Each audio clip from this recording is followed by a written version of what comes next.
नमस्ते दोस्तों, अब चलिए शुरू करते हैं एक प्यार वाला कहानी। पहला प्यार। हर किसी को कभी ना कभी प्यार होता ही है और कहते हैं पहला प्यार भुलाए नहीं, भूलता कोई। पहला प्यार वो होता है जो सबकी जिंदगी में एक नया एहसास लाता है। पहला प्यार जिंदगी के सबसे खूबसूरत पलों में से एक होता है, लेकिन बहुत कम ही ऐसे किस्मत वाले लोग होते हैं जिनका पहला प्यार ही आखिरी प्यार हो। ऐसे ही एक कहानी प्रीति और अमित की है।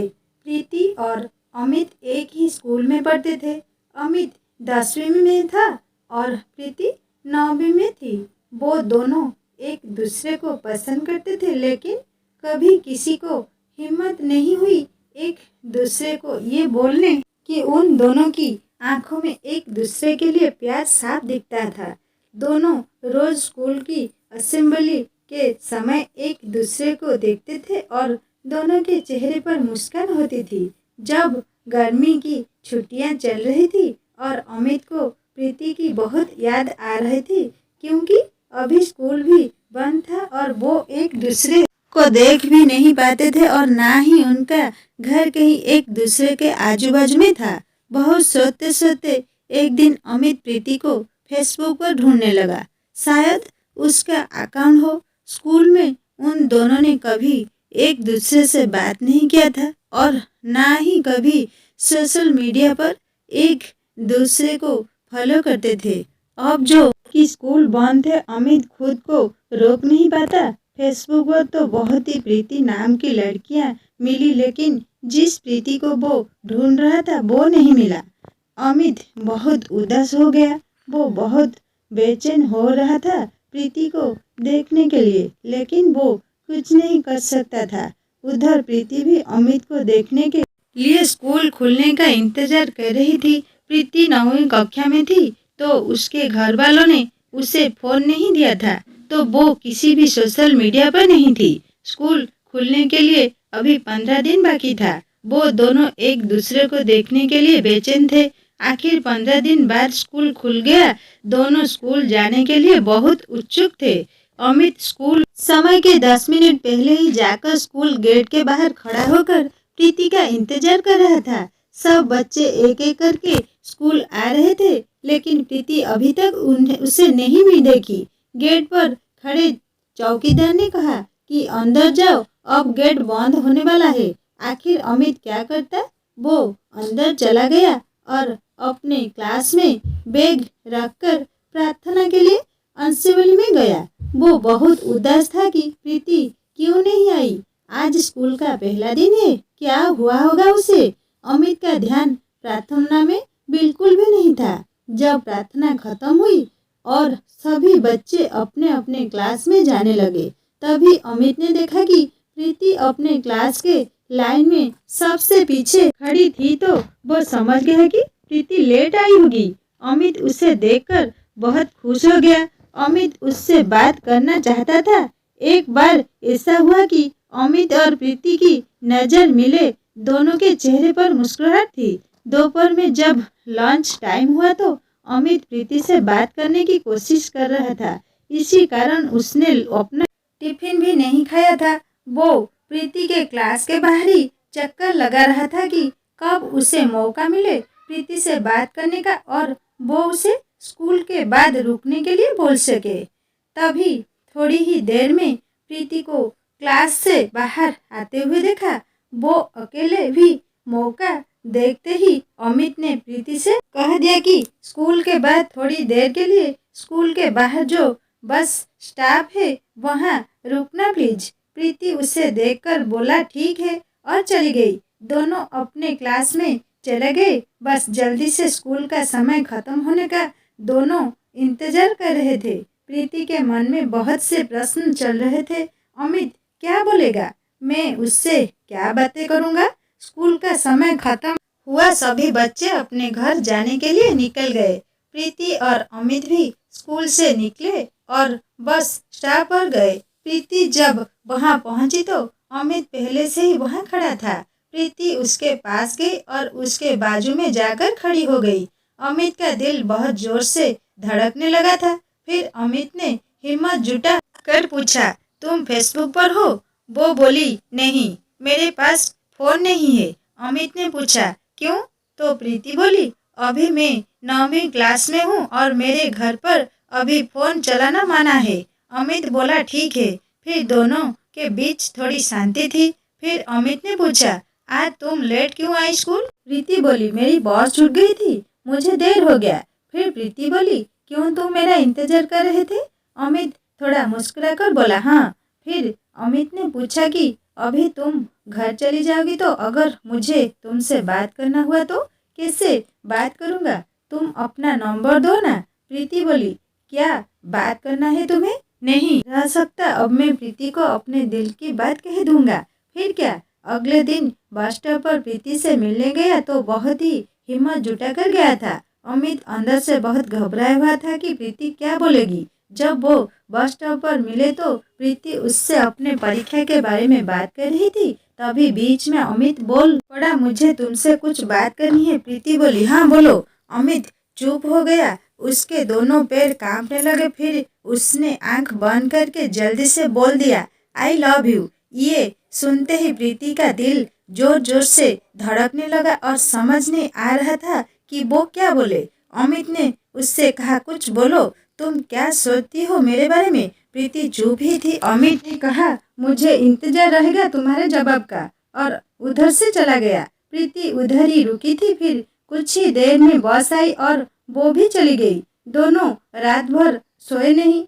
प्रीति सोती रही, क्या बोलूं मैं अमित को? ये सब जो हो रहा है सही है या गलत है? अमित बेसब्री से कल का इंतजार कर रहा था प्रीति के जवाब के लिए। अगले दिन अमित स्कूल पहुंचा और देखा कि प्रीति आज स्कूल ही नहीं आई तो वो और ज्यादा बेचैन हो गया। प्रीति स्कूल क्यों नहीं आई? उसके मन में ऐसे बहुत से प्रश्न चल रहे थे।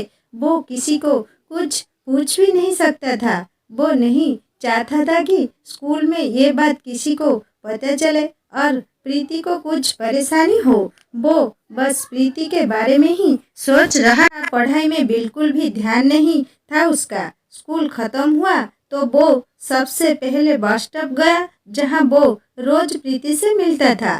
कुछ देर वहीं खड़ा था और फिर उदास होकर घर चला गया, इसी उम्मीद में कि कल जब प्रीति स्कूल आएगी तब उससे सब कुछ पूछ लेगा। अगले दिन प्रीति स्कूल आई थी और स्कूल के बाद वो उसी बस स्टॉप पर अमित से मिली। प्रीति के आते ही अमित उससे पूछने लगा, क्या हुआ था? कल तुम स्कूल क्यों नहीं आई? प्रीति बोली, कुछ नहीं, लेट हो गया था। अमित ने बोला, तो क्या हुआ? लेट ही आज जाती जैसे पहले आई थी देर से। प्रीति बोली, नहीं, ज्यादा लेट हो गया था क्योंकि मैं लेट सोकर उठी थी। अमित मुस्कुराने लगा और फिर पूछा कि क्या सोचा? मैंने तुमसे कुछ कहा था कल। प्रीति चुप ही थी। फिर बोली, क्या बोलूं, मुझे कुछ समझ नहीं आ रहा है। अमित बोला, उसमें इतना क्या सोचना, मुझे पता है तुम भी मुझसे प्यार करती हो, मैंने देखा है तुम्हारी आंखों में। प्रीति मुस्कुराने लगी। फिर अमित प्रीति का जवाब समझ गया और बोला, मैं समझ गया तुम्हारा जवाब, लेकिन सुनो, मुझे तुमसे बात करना रहता है। कैसे करूं? तुम्हारे पास तो फोन भी नहीं है। प्रीति बोली, तुम मुझे अपना नंबर दे दो, मैं तुम्हें फोन कर दूंगी जब पापा का फोन मेरे पास होगा तो, लेकिन तुम दोबारा उस नंबर पर फोन नहीं करना। अमित बोला, ठीक है, और उसे अपना नंबर दे दिया और दोनों अपने घर चले गए। शाम को अमित इंतजार कर रहा था कि शायद प्रीति फोन करे। वो अपने फोन के तरफ ही बार बार देख जा रहा था। शाम से रात हो गई, प्रीति का फोन नहीं आया। अगले दिन स्कूल के बाद अमित ने प्रीति से पूछा, तुमने फोन क्यों नहीं किया? वो बोली, पापा का फोन नहीं था मेरे पास, मुझे समझ भी नहीं आ रहा था कि फोन पर मैं क्या बात करूंगी। अमित बोला, इसमें क्या, फोन करती तो बात अपने आप हो जाती। कुछ ऐसे ही वो दोनों रोज स्कूल के बाद मिलते थे और प्रीति कभी कभी अमित को फोन करती थी, उनकी बातें होती थी। एक दिन ऐसा आया कि अमित का स्कूल में आखिरी दिन था क्योंकि वो 10वीं क्लास के बोर्ड की परीक्षा शुरू होने वाली थी और 10वीं क्लास की बोर्ड परीक्षा की पढ़ाई के लिए छुट्टी होने वाली थी। दोनों आज बस स्टॉप पर मिले। प्रीति बहुत उदास थी कि कल से अमित स्कूल नहीं आएगा और अमित भी बहुत उदास था। प्रीति ने अमित से कहा कि अच्छे से पढ़ाई करना बोर्ड पेपर के लिए। अमित बोला हाँ। अमित की आंखों में आंसू थे और उसने कहा कल से मैं तुमसे नहीं मिल पाऊंगा।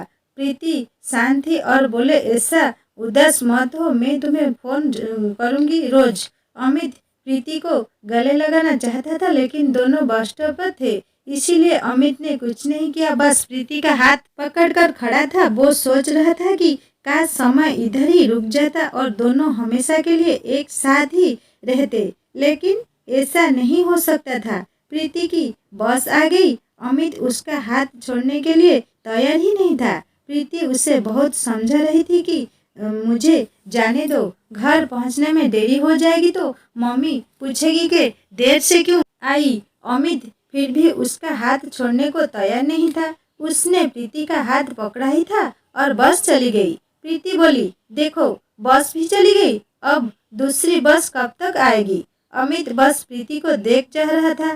कुछ ही देर में दूसरी बस भी आ गई। इस बार प्रीति बोली प्लीज मुझे जाने दो घर, मुझे बहुत डांट पड़ेगी, मैं और लेट हो गई तो। अमित ने बोला पहले वादा करो कि तुम मुझे रोज फोन करोगी। प्रीति बोली हाँ करूंगी। इस बार अमित ने प्रीति का हाथ छोड़ दिया और प्रीति बस में चली गई। अमित उधर ही खड़े होकर प्रीति को देख रहा था।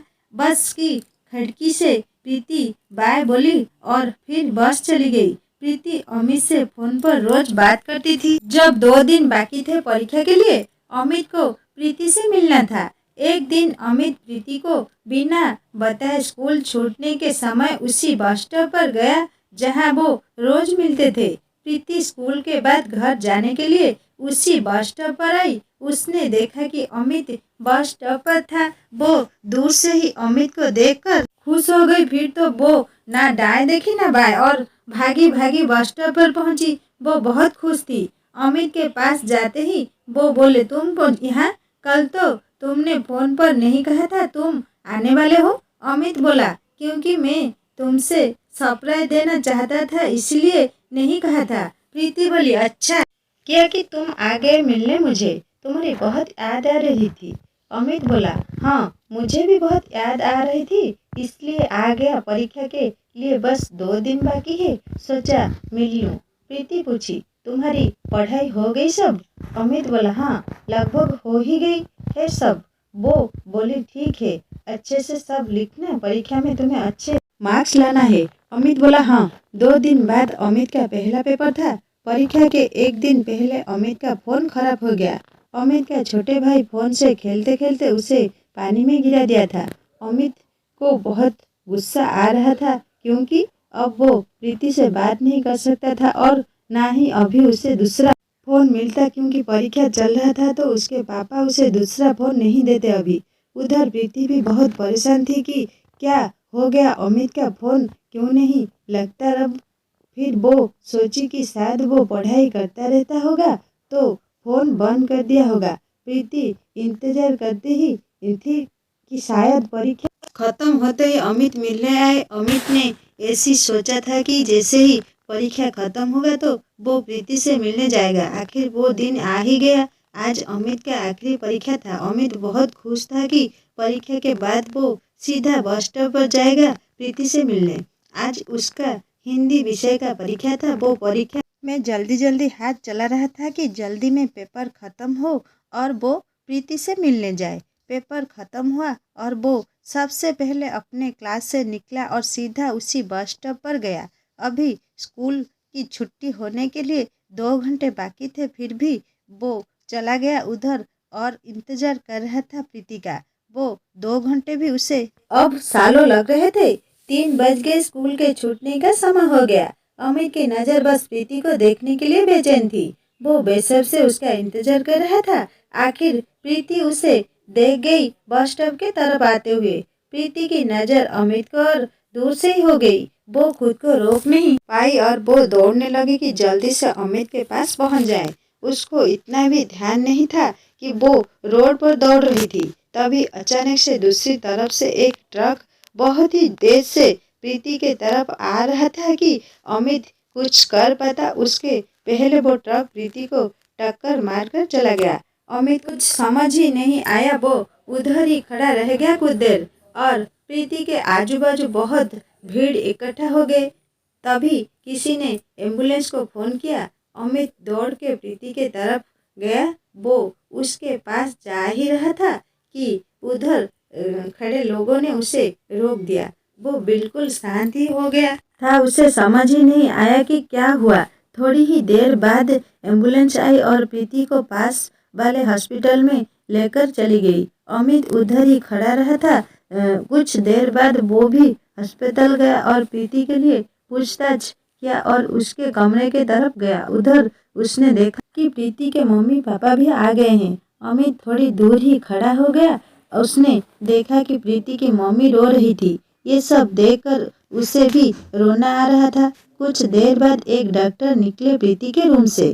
प्रीति के पापा डॉक्टर के पास गए और उससे पूछने लगे, कैसे है मेरी बेटी, वो ठीक तो है ना? डॉक्टर उदास दिख रहे थे। फिर वो बोले, हम आपकी बेटी को नहीं बचा पाए। ये सुनते ही अमित वहाँ से चला गया। उसे बिल्कुल नहीं समझ आ रहा था कि वो कहाँ जाए, क्या करे। वो बस स्टॉप के थोड़ी दूर एक गार्डन था, वहाँ जाकर बैठ गया। वो बहुत रोने लगा। उससे प्रीति की बहुत याद आ रही थी। वो सोच रहा था कि प्रीति उसके वजह से ही आज उसके साथ नहीं है। ना वो आज उससे मिलने आता और ना ही वो सब हुआ होता। शाम हो गई थी। अमित वहाँ ही बैठकर बहुत रोए जा रहा था। फिर किसी ने अमित को रोते हुए देखा तो उससे पूछा, क्या हुआ, तुम यहाँ बैठकर क्यों रो रहे हो? अमित कुछ नहीं बोला। फिर उस आदमी ने कहा कि घर जाओ, बहुत देर हो गई है, तुम्हारे मम्मी पापा तुम्हारा इंतजार कर रहे होंगे। वो उधर से उठा और धीरे धीरे चलते चलते घर आया। उसकी मम्मी उससे पूछने लगी, कहाँ था इतने देर तक और परीक्षा कैसा था आज का? अमित बोला, ठीक था, और वो परीक्षा के बाद अपने दोस्तों के घर चला गया था। इतना बोलकर वो अपने कमरे में चला गया। उसे खुद पर बहुत गुस्सा आ रहा था। वो बहुत रोया। वो खुद को माफ नहीं कर पा रहा था। वो बस यही सोच रहा था कि सब उसकी गलती थी। प्रीति की वो हालत उसकी वजह से हुई। कुछ महीनों बाद अमित का रिजल्ट आया बोर्ड परीक्षा का। उसने अपना रिजल्ट देखा और वो अच्छे नंबर से पास हुआ था। उसे अपने रिजल्ट की कोई खुशी नहीं हुई। वो बस यही सोच रहा था कि प्रीति होती तो वो कितनी खुश होती उसका रिजल्ट देखकर। अमित अब बिल्कुल बदल गया था। अब वो ज़्यादा किसी से बात भी नहीं करता था, बस अकेले अकेले रहता था। आगे की पढ़ाई के लिए उसके मम्मी पापा ने उसे हॉस्टल भेज दिया। अमित वहाँ जाकर थोड़ा बदल रहा था। अब वो बाकी लोगों में थोड़ा घुल मिल गया रहता था, लेकिन वो प्रीति को नहीं भूला था और ना ही खुद को माफ कर पाता था। वो पूरी जिंदगी खुद को प्रीति का गुनहगार समझता रहता था। वो बस सोचता रहता ही उसकी वजह से ही प्रीति उसे हमेशा के लिए छोड़कर चली गई। दोस्तों, यहीं पर कहानी ख़त्म हो जाती है। और कहानी अच्छे लगे तो लाइक करना, दोस्तों के साथ शेयर करना और सब्सक्राइब करके बेल आइकन दबा देना और कमेंट करके ज़रूर बताना कहानी कैसा लगा। नमस्ते।